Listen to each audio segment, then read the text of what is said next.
1937, sobre los cielos de la costa oeste de Estados Unidos se divisa un extraño aparato extranjero. Por primera vez, un avión ha penetrado en el espacio aéreo norteamericano volando sin escalas desde la Rusia comunista.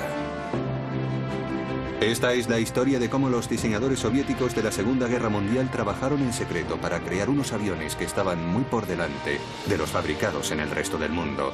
Submarinos y tanques voladores, cazas estatorreactores y aviones invisibles.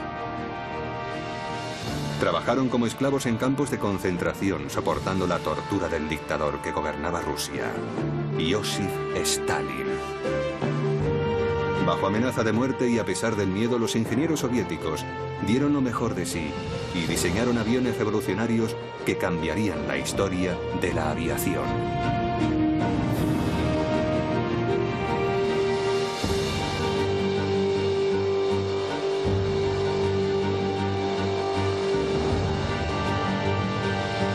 La aviación secreta rusa.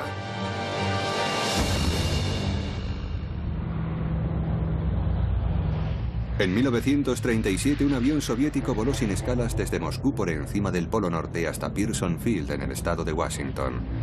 Recorrió una distancia de más de 11.000 kilómetros. El piloto era Valery Chkalov. Su vuelo cogió por sorpresa a los norteamericanos. Nadie sabía que un avión se dirigía hacia la costa. Aquel vuelo significó la culminación de años de trabajo diseñando aviones secretos bajo la supervisión del despiadado dictador Iósif Stalin. Durante la década de los 30, Stalin temía que la madre patria rusa fuera asediada por sus enemigos capitalistas y decidió transformar Rusia en una gran potencia militar e industrial. En particular, estaba interesado en las nuevas tecnologías como la aviación. Stalin empleó buena parte del tesoro nacional en el desarrollo de la aviación. Fomentó la construcción de aviones y talleres de diseño, así como la experimentación con nuevos prototipos. Durante esta época se construyeron grandes aviones, particularmente bombarderos, que convirtieron a la Unión Soviética en una gran potencia aeronáutica. Chkalov se hizo famoso en Estados Unidos. Conoció a Shirley Temple y al general George C. Marshall, que luego dirigiría las fuerzas norteamericanas en la Segunda Guerra Mundial. Pero preocupado, no todo eran halagos. El presidente Roosevelt le preguntó a Marshall que cómo podían los soviéticos haber desarrollado un avión capaz de atacar las ciudades norteamericanas. El vuelo por sorpresa tendría consecuencias trascendentales para la aviación estadounidense. El vuelo de los soviéticos cambiaría la historia militar norteamericana. El Congreso estaba a punto de cancelar el programa del B-17 Flying Fortress, pero cuando vieron lo que los rusos podían hacer en el campo de los bombarderos, se dieron cuenta de que Estados Unidos debía disponer de los B-17. El avión ruso que penetró en el cielo americano se llamaba Ant-25. Tenía una envergadura de más de 34 metros, superior a la del avión espía U-2 de la época de la Guerra Fría, y podía permanecer en el aire durante más de 2 días sin repostar. El secreto estaba en sus largas alas, que además de reducir al máximo el consumo, transportaban combustible. El combustible representaba 1/3 del peso del avión al despegar. El diseñador de tan revolucionario aparato fue Andrei Tupolev. Andrei Tupolev era un personaje interesante. Durante los años 20 destacó como el principal diseñador de aviones de la Unión Soviética. Sin embargo, Tupolev dio inicio a su carrera diseñando un vehículo de una clase muy diferente. Inventó el primer aerodeslizador, un aparato increíblemente práctico para el clima ruso. En años posteriores utilizaría aerodeslizadores para probar los motores de los aviones. Bajo el liderazgo de Tupolev, un grupo de brillantes ingenieros aeronáuticos comenzó a trabajar. Al principio, Stalin estaba orgulloso de ellos y utilizaba su trabajo como propaganda para el nuevo Estado soviético. A finales de los años 20 y principios de los 30 desarrollaron la tecnología aeronáutica más avanzada de su tiempo. Un avión revolucionario fue la primera ala volante del mundo. El Beech-3 era un avión sin cola con una configuración alar en forma de parábola. Voló por primera vez en 1926 e inspiraría a toda una generación de diseñadores. Uno de ellos fue Alexander Moskalev. En 1933, el año que Hitler subió al poder, Moskalev se adelantó a su tiempo con el diseño de un caza delta supersónico, el SAM-4 Sigma.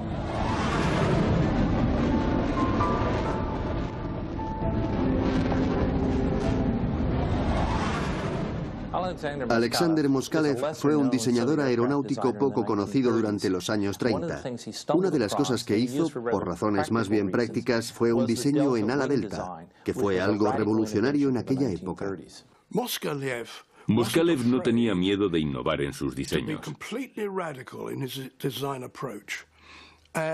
Creía que podría prescindir del empenaje de cola normal, es decir, del estabilizador horizontal. De esa manera conseguiría un avión menos pesado y con menor resistencia al viento. El prototipo del Sigma voló en 1936 con un motor de pistón, pero Moskalev no lo había terminado todavía.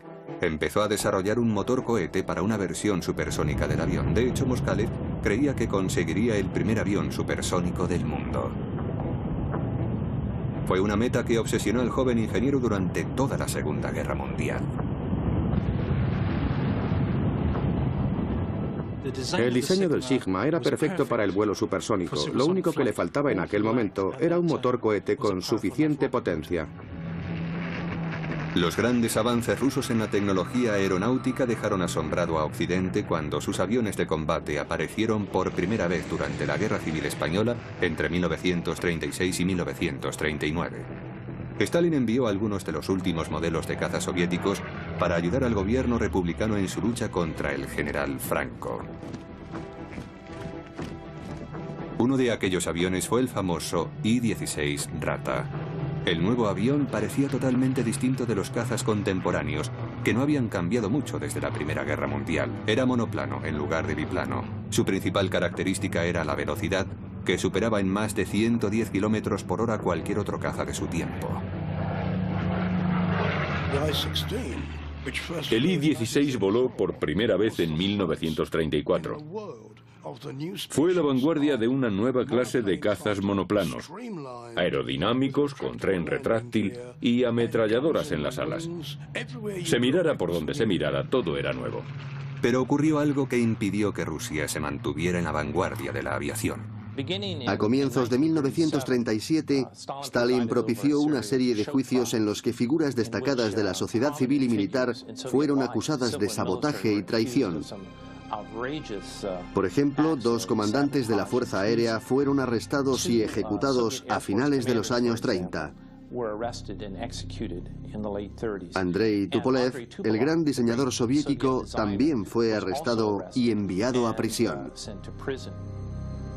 Tupolev y sus colegas fueron enviados a la terrible prisión de Lubianka en Moscú, donde les sometieron a torturas y se les obligó a firmar confesiones falsas. El cargo que se les imputó fue que habían traicionado al Estado vendiendo diseños secretos de aviones a Estados Unidos o Gran Bretaña. Algo disparatado. Pero Stalin y sus fieles opinaban que los trabajadores rinden más amenazados por el miedo. Se acusó falsamente a Tupolev de que su famoso Ant-25, el que voló a América, fue una tapadera para sacar planos de los últimos modelos de aviones soviéticos fuera de Rusia y venderlos a la Alemania nazi. Stalin siempre sospechaba de los intelectuales y en particular creía que los científicos eran vagos e indisciplinados. Pensaba que trabajaban mejor amedrentados. Por eso los encarceló. Creó campos de concentración donde los diseñadores de aviones debían trabajar, pero bajo la vigilancia del servicio secreto soviético. Una de las novelas más famosas de Alexander Solzhenitsyn se titula El primer círculo. En ella utilizaba los recursos literarios para denunciar uno de los aspectos más extraordinarios de las purgas estalinistas: los centros de trabajo para prisioneros. Fueron inaugurados durante los años 30 y en ellos los científicos y diseñadores aeronáuticos permanecían bajo arresto técnico. Estaban en centros especiales vigilados y trabajaban en proyectos de alto secreto para la Unión Soviética. Trabajaban bajo la amenaza de arrestar o ejecutar a sus familiares. Los guardias acompañaban continuamente a los ingenieros por todo el campo de trabajo.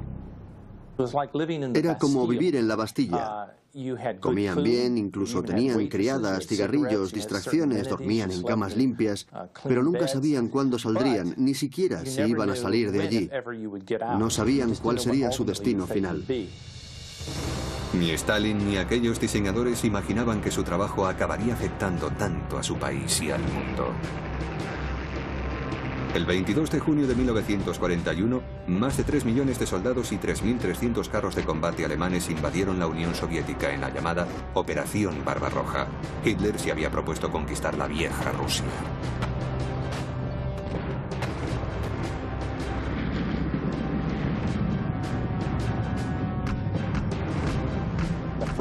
El primer objetivo de la Operación Barbarroja fue la aviación.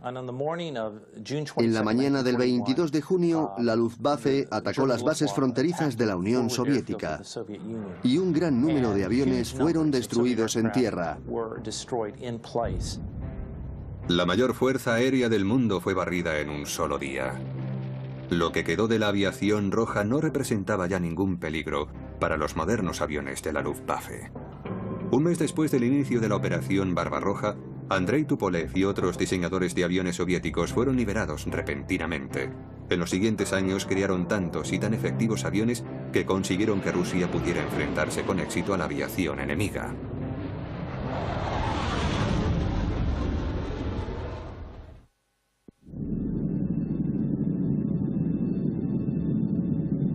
En el verano de 1941, la Luftwaffe dominaba los cielos de la Unión Soviética. Los rusos tenían que conseguir tiempo para evacuar su maquinaria de guerra hasta la protección que ofrecían los montes Urales. Necesitaban un caza sencillo y rápido que pudiera construirse fácilmente en grandes cantidades. En julio de 1941, apenas un mes después de la invasión nazi, el ministro soviético de aviación abrió un concurso para la construcción de un avión de esas características. El prototipo debía estar terminado en solo 35 días. Pero aquel avión sería revolucionario por algo más que por la brevedad de su construcción, ya que debía ser propulsado por un motor cohete.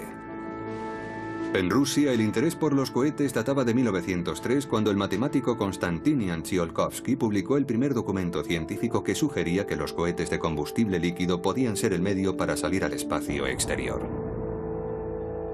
Pero debido a la Revolución Comunista de 1917, todas las referencias a experimentos con cohetes fueron censuradas. Ahora, apartados del mundo, los soviéticos crearon una organización especial para investigar la propulsión por cohete en aviones militares. Fue llamada RNII, abreviatura en ruso del Instituto de Investigación Científica de Cohetes.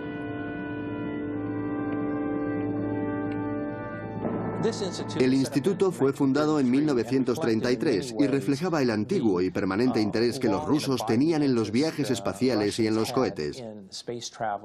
De allí saldrían varias figuras muy importantes, y Sergei Korolev no sería la última de ellas, aunque con el tiempo se convirtiera en el jefe del programa espacial soviético.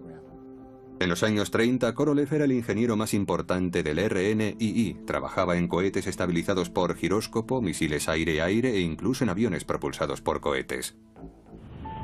Los alemanes tuvieron muchos fallos en el desarrollo de sus cohetes y como resultado la inteligencia militar alemana rechazó los informes de los éxitos soviéticos con cohetes, tomándolos por pura fantasía. Sin que el resto del mundo lo supiera hasta la Segunda Guerra Mundial, la Unión Soviética estaba a la cabeza en el estudio de los cohetes. Aspiraban a realizar vuelos espaciales. Sergei Korolev era una de las figuras principales en el campo de los motores cohete. Sergei Korolev fue un personaje muy interesante. Ucraniano de nacimiento, estudió en el Instituto Politécnico de Kiev. Posteriormente, en los años 30, fue a Moscú y se interesó por la aviación. Comenzó diseñando veleros y aviones de motor, pero su auténtica pasión eran los cohetes. Estaba muy interesado en los aviones propulsados por cohetes. En 1936, Korolev empezó a trabajar en el RP-218, un avión cohete diseñado para alcanzar la frontera espacial. La tripulación iría encapsulada en una cabina especialmente sellada y presurizada. El avión sería lanzado mediante un bombardero. Una idea que sería adoptada por los Estados Unidos 20 años más tarde, con las primeras versiones del X-15, algo similar a lo que Korolev había planeado para el RP-218 con el fin de alcanzar una altura de casi 65 kilómetros.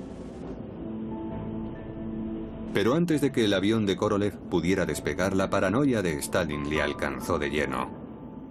El diseñador fue arrestado y acusado falsamente de traición. Se le envió a las minas de oro de Kolyma, en el lejano noroeste de Siberia. Conocida como la Tierra de la Muerte Blanca, Kolyma es el lugar más frío del planeta, con temperaturas que descienden a más de 70 grados bajo cero.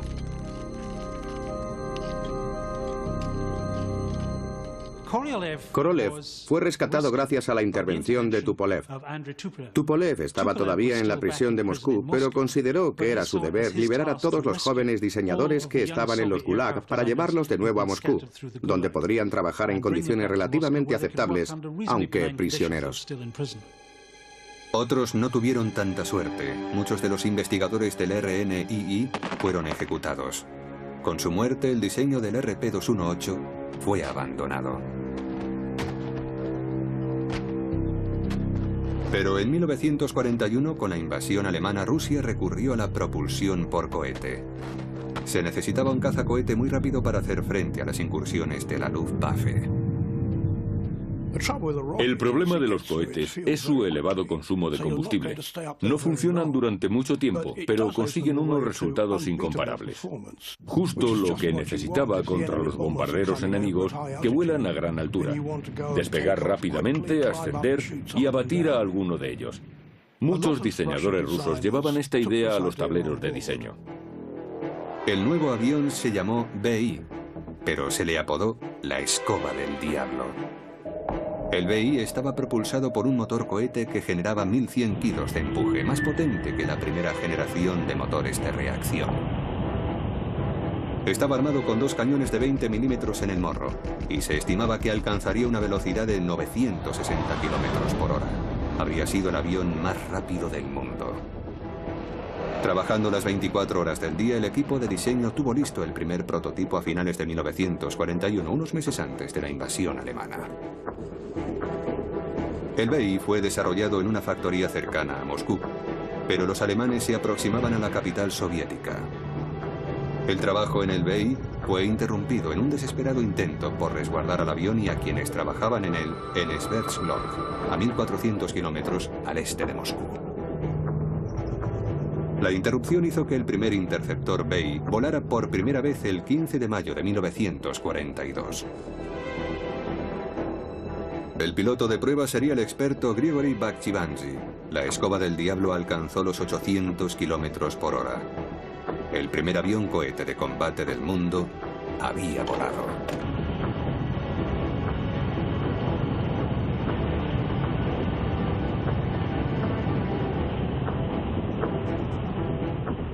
El BI voló en 1942. Era un avión propulsado por un motor cohete y estaba construido con madera contrachapada. Fue diseñado para interceptar a los bombarderos alemanes. Llegó a construirse cierto número de ellos. Stalin ordenó que el BI fuera fabricado inmediatamente. Mientras tanto, en Alemania se había empezado a trabajar en otro interceptor cohete, el Messerschmitt 163 Comet. Pero la versión operativa del Comet no volaría hasta 1943, casi 18 meses después del vuelo inicial del avión cohete soviético. La nueva tecnología de cohetes aún requería de perfeccionamiento y la no demora debida al asesinato a manos de Stalin de los especialistas en cohetes lo refrenó. Uno de los problemas es que los motores cohete consumen mucho combustible y a un ritmo enorme.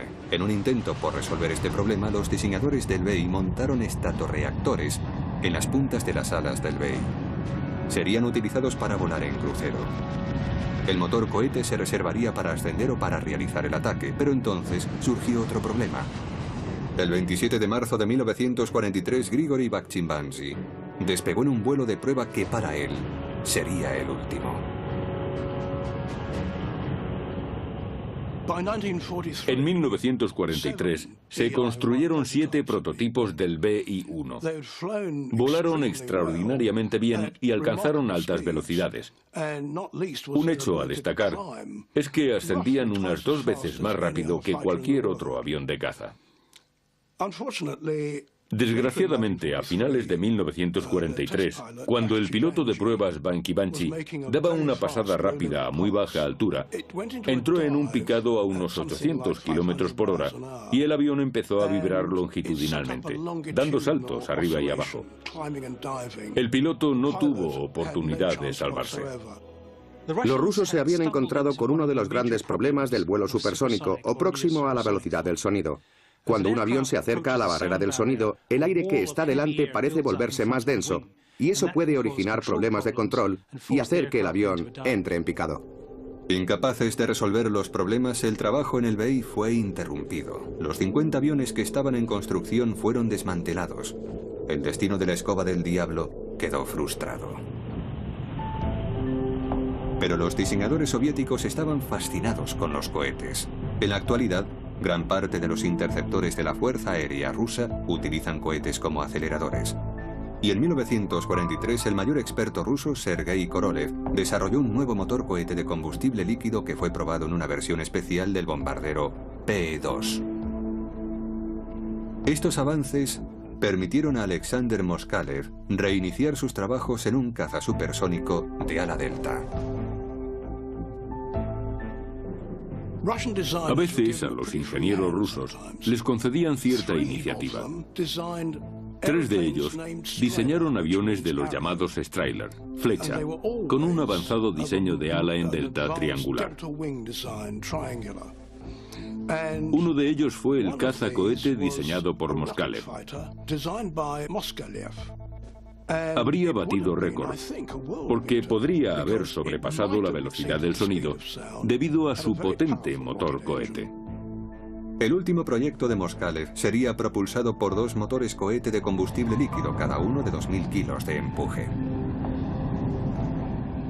Los cazas rusos eran generalmente más pequeños que los británicos y norteamericanos, similares en tamaño a los alemanes, pero solían llevar mayores motores. Con frecuencia eran más rápidos, y aunque no llevaban mucho armamento, este era el mejor del mundo. Sus cañones de gran calibre disparaban muy deprisa, y la velocidad de salida del proyectil era muy alta. Con un único disparo, generalmente conseguían el derribo. En 1944 la Fuerza Aérea Roja había pasado la ofensiva. Los bombarderos alemanes ya no podían amenazar Moscú. Stalin decidió que los Strahler ya no eran necesarios y el equipo de diseño de Moskalev fue disuelto por la policía secreta. El cazacohete supersónico fue abandonado y Moskalev tuvo suerte de escapar con vida. Sin embargo, a pesar del constante peligro de ser arrestados por sus ideas innovadoras, los diseñadores aeronáuticos soviéticos continuaron proponiendo soluciones heterodoxas a los problemas. Incluso hoy en día, sus ideas resultan sorprendentes.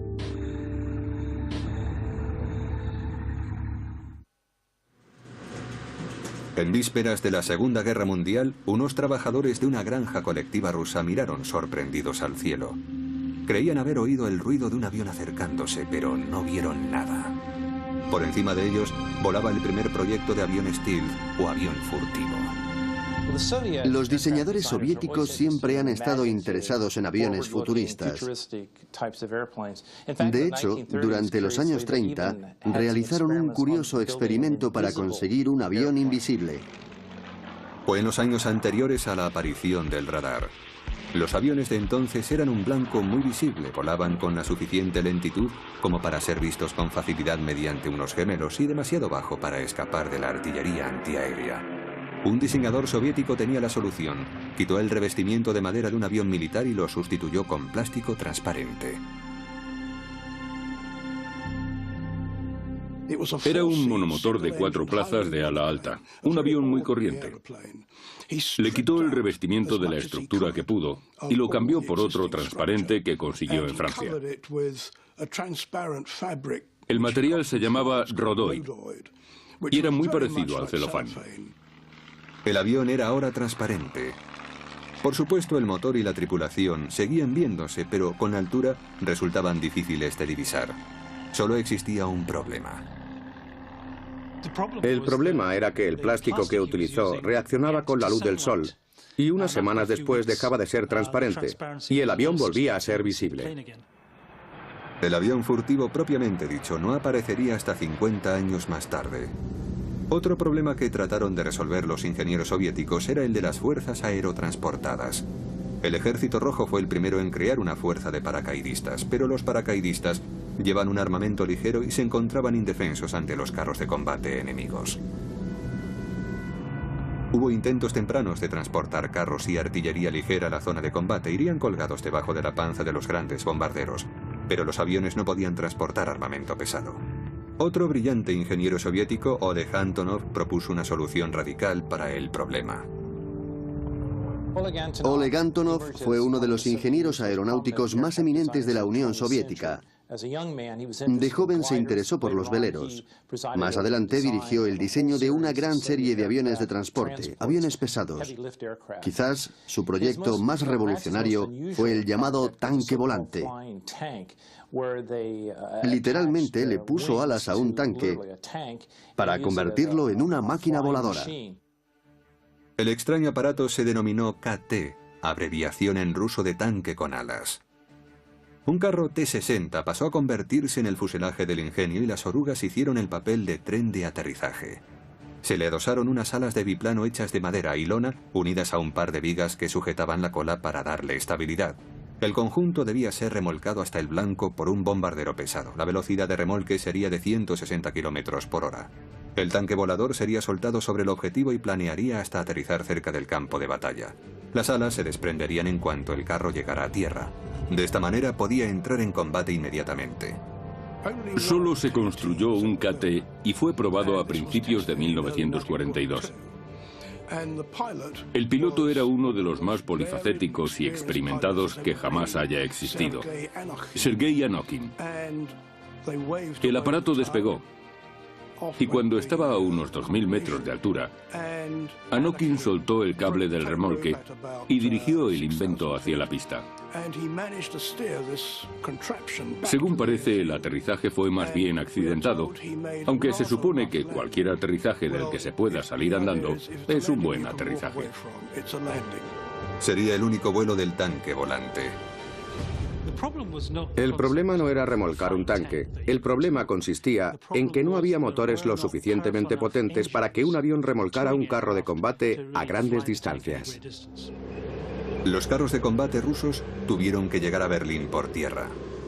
Pero además de los tanques volantes, las ideas de los soviéticos sobre el uso de los aviones en la guerra naval produjeron otro invento sorprendente.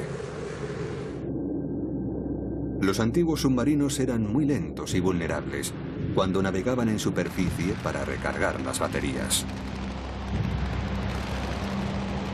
Por otra parte, los aviones volaban alto y rápido, pero no eran invisibles como los submarinos sumergidos. Los jóvenes oficiales navales de la Unión Soviética tenían muchos recursos. A principios de los años 30 se les ocurrió la idea de combinar las ventajas de los submarinos con la de los aviones. En julio de 1936, el Comité Científico Militar de la Unión Soviética encargó que se hiciera un detallado estudio sobre un submarino volante. Fue llamado LPL, abreviación en ruso de avión submarino volante. Para el vuelo, el LPL estaría equipado con 3 motores de émbolo convencionales. Llevaría 3 tripulantes y volaría a 240 km por hora con un radio de acción de 800 km. Cuando el avión amerizara, unos paneles sellarían los motores de vuelo. El avión estaría revestido con una pintura resistente a la corrosión y llevaría 2 torpedos de 457 milímetros bajo el fuselaje. Sumergido, navegaría a 3 nudos.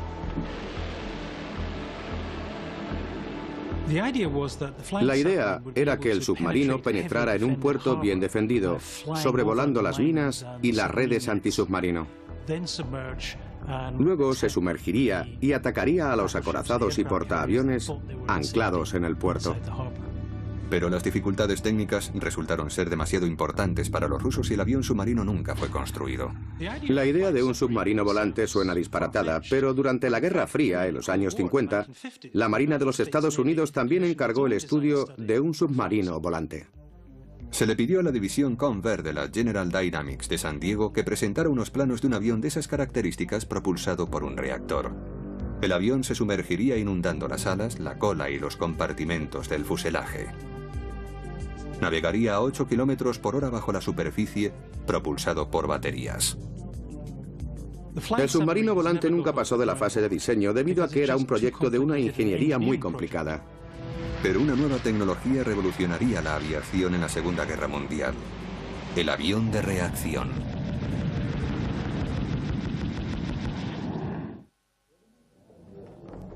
Durante los años 30, los diseñadores aeronáuticos soviéticos comprendieron que para conseguir grandes velocidades necesitarían desarrollar un nuevo tipo de motor. La velocidad límite para los aviones de hélice rondaba los 800 kilómetros por hora y muy pronto los soviéticos se pusieron en cabeza en el desarrollo del estatorreactor. Varios diseñadores habían trabajado en cohetes y tenían nociones acerca de unos extraños motores llamados estatorreactores. Se trata de unos tubos con un perfil interior muy cuidado, una gran entrada que se estrecha y una sección de alta velocidad en el medio donde se inyecta y quema el queroseno. El gas resultante sale a través de un largo tubo de escape que produce el empuje. La idea básica no podía ser más sencilla, tan sencilla como la del motor cohete. El estatorreactor utiliza la velocidad del avión para comprimir aire en una tobera. Este aire es rico en oxígeno. Se ha hablado mucho acerca de colocar estatorreactores bajo las alas o en la cola de un caza para aumentar su velocidad. Pero pocos lo han hecho, excepto los rusos, y lo hicieron a lo grande. Uno de los primeros estatorreactores fue probado en un I-16. Los experimentos tuvieron éxito y Stalin ordenó la construcción de un nuevo caza propulsado por estatorreactores. Los trabajos comenzaron en 1940. El resultado fue uno de los más avanzados y hermosos aviones diseñados durante la Segunda Guerra Mundial, el caza Borovkov-D. El Borovkov-D fue un avión diseñado en 1941. Tenía un fuselaje doble con un motor de pistón propulsor y 2.000 caballos. Estaba complementado con estatorreactores y montaba un cañón de 20 milímetros y otro de 37 milímetros. El avión tenía una serie de características revolucionarias. Además de los estatorreactores situados en los dos fuselajes, tenía alas en flecha e incluso estaba equipado con un asiento eyectable. Si este avión hubiera estado listo en 1941, con su velocidad y potencia de fuego, habría destruido los lentos bombarderos de la Luftwaffe, evadiendo con facilidad la caza alemana. Pero el avión no llegó nunca a despegar. El ataque alemán contra la Unión Soviética llegaría antes de que estuviera terminado. Los diseñadores soviéticos descubrieron que los estatorreactores tenían un inconveniente: el combustible. Debía encontrarse una mejor solución para conseguir velocidad, y la respuesta era el motor de reacción. Los soviéticos empezaron a trabajar en motores de reacción en 1938, años antes de que Estados Unidos iniciara su propio programa de motores de reacción. El padre de los reactores soviéticos fue A.M. Lyulka. Nadie en Estados Unidos sabía que por entonces, en Alemania, incluso en la Unión Soviética, se estaba trabajando en motores de reacción. En este último país, un hombre llamado Arkhip Lyulka había diseñado un motor fabuloso. Tenía un sencillo compresor centrífugo que luego mejoró, y en 1938 lo cambió por un compresor axial. En 1938, Lyulka estaba trabajando en un compresor para el nuevo bombardero pesado, el Tupolev PE-8. El compresor sería utilizado para absorber aire a grandes alturas y alimentar los motores de pistón del bombardero. Después de desarrollar el compresor para alimentar con aire los motores de pistón, a Lyulka se le ocurrió una idea. ¿Por qué no librarse del pesado motor de émbolo e inyectar directamente queroseno en el aire comprimido? El resultado fue un turborreactor auténtico. Lyulka, por su cuenta, había dado con la planta de potencia que transformaría la aviación en el futuro. Stalin quedó impresionado con el trabajo de Lyulka y ordenó que el motor estuviera listo para diciembre de 1940. Se comenzó a trabajar inmediatamente en un avión de reacción propulsado por el nuevo reactor de Lyulka. Los ingenieros rusos produjeron un diseño único. El aire pasaría al motor a través de un morro apuntado con 4 entradas separadas.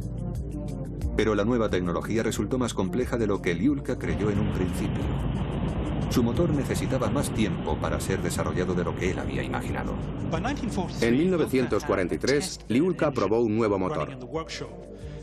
Daba mucho empuje, pero un motor de reacción requiere mucho tiempo de vuelo. Y en aquel momento no disponían de aleaciones que permitieran que los reactores entraran en combate. En 1943 el motor solo estaba completado al 70%. En el Kremlin, Stalin se impacientó al intuir que la guerra se ganaría por la fuerza bruta y no mediante la nueva tecnología. El proyecto del caza Gudkov fue cancelado en 1943. En aquel tiempo, Stalin estaba convencido de que ganaría la guerra con los aviones convencionales que salían a miles de las fábricas soviéticas. Debido a la superioridad numérica, la Fuerza Aérea Roja recuperó el control de los cielos rusos de manos de los alemanes. Pero al acercarse el final de la guerra, la historia de la aviación a reacción soviética dio un giro sorprendente. Los primeros reactores pilotados por rusos entraron en combate en el frente occidental, pero volando para los nazis.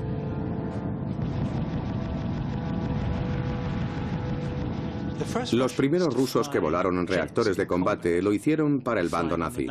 Los alemanes habían reclutado una fuerza aérea rusa libre, compuesta por pilotos rusos voluntarios que querían derrocar a Stalin. Estaban equipados con el nuevo y revolucionario caza de reacción alemán, el Messerschmitt. Aparte de la Luftwaffe, la Fuerza Aérea Rusa Libre es la única que voló el Me-262, el primer reactor operativo del mundo. Volaron bajo los viejos colores de la Rusia imperial. Pero nada podía salvar a Hitler de su destino.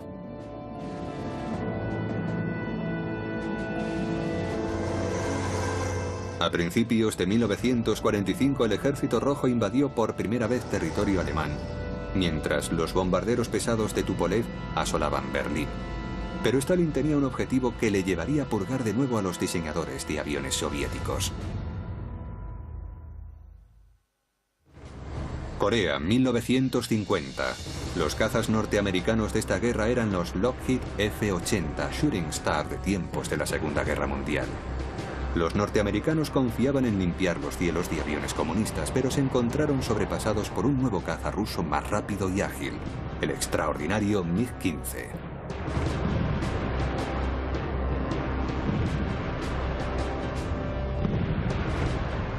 De repente aparecieron en Corea, sobrevolando el río Yalu, unas pequeñas y brillantes motas plateadas muy rápidas y ágiles.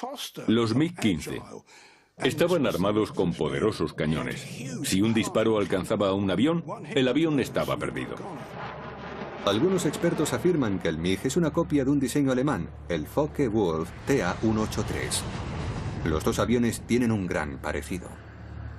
Los expertos occidentales no podían creer que los ingenieros aeronáuticos rusos fueran lo suficientemente buenos para construir un caza de reacción, por eso supieron que el diseño debía de provenir de los ingenieros alemanes capturados al final de la guerra. Pero la verdad se impuso. El MiG-15 no era una copia del TA-183. El ingeniero que diseñó el avión alemán, Hans Multop, fue capturado por los británicos y llevado en secreto a Inglaterra. Entonces, ¿quién diseñó el fantástico MiG-15? El MiG-15 no tenía nada que ver con los ingenieros alemanes. Fue el trabajo de dos brillantes y jóvenes diseñadores soviéticos, Artem Mikoyan y Mikhail Gurevich, que trataban de conseguir el favor de Stalin con nuevas ideas. En diciembre de 1939, Mikoyan y Gurevich formaron su propia compañía. Se llamó MiG, las iniciales de su nombre. Su primer avión fue el sorprendente MiG-1, un avión de caza muy rápido. Pero pronto le siguieron diseños más atrevidos. A finales de la guerra construyeron una versión del cazacohete alemán Comet, utilizando planos alemanes requisados. Cuando la guerra acabó, construyeron un avión muy extraño, hasta entonces altísimo secreto, el MiG-8.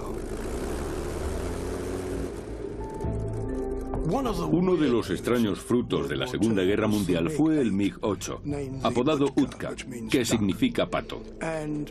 Era un avión muy ligero. A los pilotos de pruebas de MiG les agradaba volar en él a pesar de su extraña apariencia. Cuando tenían que desplazarse a cualquier lugar, utilizaban un Utka. El MiG-8 fue diseñado como avión de entrenamiento sencillo, pero fue un recurso para engañar a Stalin. Si nos fijamos en el diseño, vemos que tiene alas en flecha, justo lo que se necesita para el vuelo supersónico. En otras palabras, era un banco de prueba supersónico. Utilizando lo aprendido con el MiG-8, el MiG-15 voló en diciembre de 1947, apenas 2 años después del fin de la Segunda Guerra Mundial. Yo conocía muy bien el Spitfire, pero entre 1947 y 48 me senté en la cabina de un caza ruso y me dije, vaya, es como un Rolls Royce. Era justo lo contrario de lo que esperaba. Estaba muy bien construida y equipada. Siempre habíamos creído lo contrario. En los momentos de mayor tensión de la Guerra Fría, la Unión Soviética se enfrentó a una nueva generación de reactores occidentales, y Stalin estaba convencido de que sus propios ingenieros le traicionaban. Las purgas y las ejecuciones empezaron otra vez. De nuevo, los diseñadores como Andrei Tupolev temieron que la policía secreta llamara a su puerta. El 5 de marzo de 1953, Stalin murió.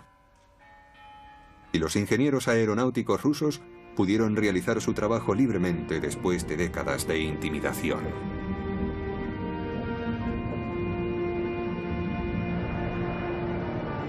Oleg Antonov, el diseñador del tanque volante de la Segunda Guerra Mundial, pudo al fin realizar su sueño de llevar carros de combate al frente de batalla. Su compañía construiría algunos de los mayores aviones jamás fabricados, entre ellos el Antonov 24 y después el 124, conocido como Ruslan. Puede llevar 150 toneladas de carga, incluyendo los principales carros de combate soviéticos.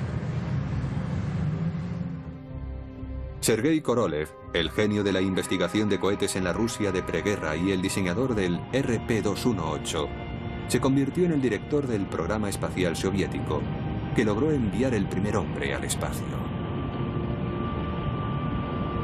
Andrei Tupolev, diseñador del sorprendente Ant-25 que voló sin escalas hasta América en 1937, sobrevivió y construyó el primer avión supersónico de pasajeros, el Tu-144, apodado Concordowski. Utilizó la esbelta ala en delta que inventara Alexander Moskalev en 1933.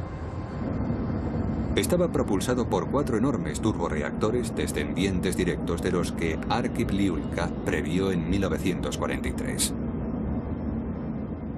Los ingenieros rusos demostraron poco a poco que eran tan buenos como cualquiera, y de 1940 a 1943 produjeron nuevos aviones que en muchos aspectos eran iguales a los estadounidenses. En armamento estaban muy por delante de todos. Sus cañones eran mucho mejores, y desde entonces han conservado esa ventaja.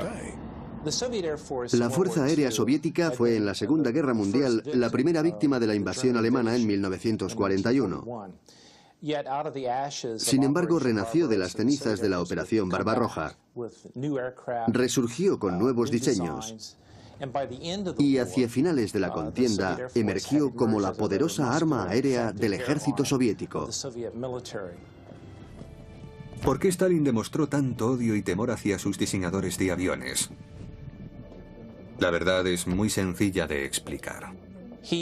Tenía mucho miedo a volar. Solo lo hizo una vez, en 1943, cuando fue a la conferencia de Teherán para reunirse con Churchill y Roosevelt. Durante el vuelo, el avión sufrió un ligero vuelco y dio un salto. A Stalin le entró pánico. Creo que su miedo a volar, su fobia, fue muy probablemente una de las cosas que influyó en la forma en que trataba a los diseñadores de aviones. Los ingenieros aeronáuticos rusos se encuentran entre los más prestigiosos del mundo. Su inventiva resultó coartada y traicionada por un loco que tenía demasiado miedo a volar. Sin embargo, la contribución de los diseñadores rusos a la aeronáutica sería uno de los legados más sólidos de la Segunda Guerra Mundial.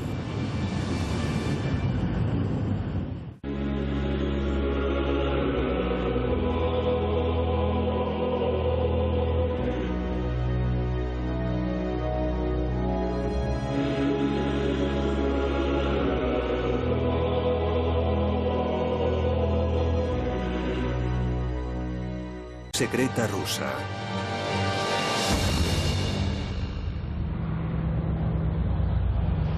En 1937, un avión soviético voló sin escalas desde Moscú por encima del Polo Norte hasta Pearson Field, en el estado de Washington. Recorrió una distancia de más de 11.000 kilómetros. El piloto era Valery Chkalov. Su vuelo cogió por sorpresa a los norteamericanos. Nadie sabía que un avión se dirigía hacia la costa. Aquel vuelo significó la culminación de años de trabajo diseñando aviones secretos bajo la supervisión del despiadado dictador Joseph Stalin.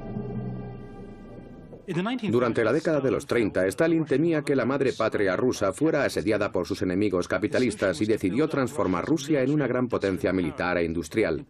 En particular, estaba interesado en las nuevas tecnologías como la aviación. Stalin empleó buena parte del tesoro nacional en el desarrollo de la aviación. Fomentó la construcción de aviones y talleres de diseño, así como la experimentación con nuevos prototipos. Durante esta época se construyeron grandes aviones, particularmente bombarderos, que convirtieron a la Unión Soviética en una gran potencia aeronáutica. Chkalov se hizo famoso en Estados Unidos. Conoció a Shirley Temple y al general George C. Marshall, que luego dirigiría las fuerzas norteamericanas en la Segunda Guerra Mundial. Pero preocupado, no todo eran halagos. El presidente Roosevelt le preguntó a Marshall que cómo podían los soviéticos haber desarrollado un avión capaz de atacar las ciudades norteamericanas. El vuelo por sorpresa tendría consecuencias trascendentales para la aviación estadounidense. El vuelo de los soviéticos cambiaría la historia militar norteamericana. El Congreso estaba a punto de cancelar el programa del B-17 Flying Fortress, pero cuando vieron lo que los rusos podían hacer en el campo de los bombarderos, se dieron cuenta de que Estados Unidos debía disponer de los B-17. El avión ruso que penetró en el cielo americano se llamaba Ant-25. Tenía una envergadura de más de 34 metros, superior a la del avión espía U-2 de la época de la Guerra Fría, y podía permanecer en el aire durante más de 2 días sin repostar. El secreto estaba en sus largas alas, que además de reducir al máximo el consumo, transportaban combustible. El combustible representaba 1/3 del peso del avión al despegar. El diseñador de tan revolucionario aparato fue Andrei Tupolev. Andrei Tupolev era un personaje interesante. Durante los años 20 destacó como el principal diseñador de aviones de la Unión Soviética. Sin embargo, Tupolev dio inicio a su carrera diseñando un vehículo de una clase muy diferente. Inventó el primer aerodeslizador, un aparato increíblemente práctico para el clima ruso. En años posteriores utilizaría aerodeslizadores para probar los motores de los aviones. Bajo el liderazgo de Tupolev, un grupo de brillantes ingenieros aeronáuticos comenzó a trabajar. Al principio, Stalin estaba orgulloso de ellos y utilizaba su trabajo como propaganda para el nuevo Estado soviético. A finales de los años 20 y principios de los 30 desarrollaron la tecnología aeronáutica más avanzada de su tiempo. Un avión revolucionario fue la primera ala volante del mundo. El Beech-3 era un avión sin cola con una configuración alar en forma de parábola. Voló por primera vez en 1926 e inspiraría a toda una generación de diseñadores. Uno de ellos fue Alexander Moskalev. En 1933, el año que Hitler subió al poder, Moskalev se adelantó a su tiempo con el diseño de un caza delta supersónico, el SAM-4 Sigma.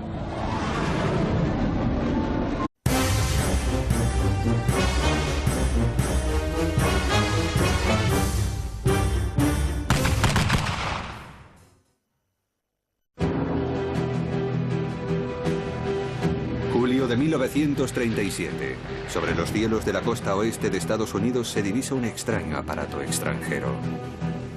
Por primera vez, un avión ha penetrado en el espacio aéreo norteamericano volando sin escalas desde la Rusia comunista.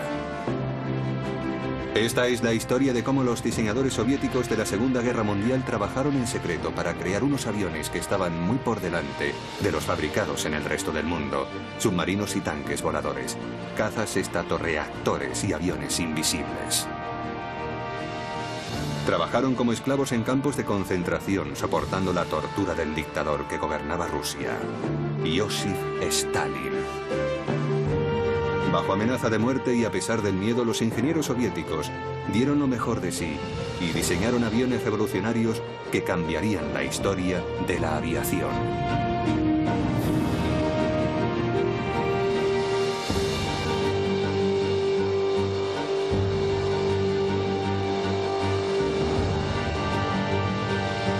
La aviación...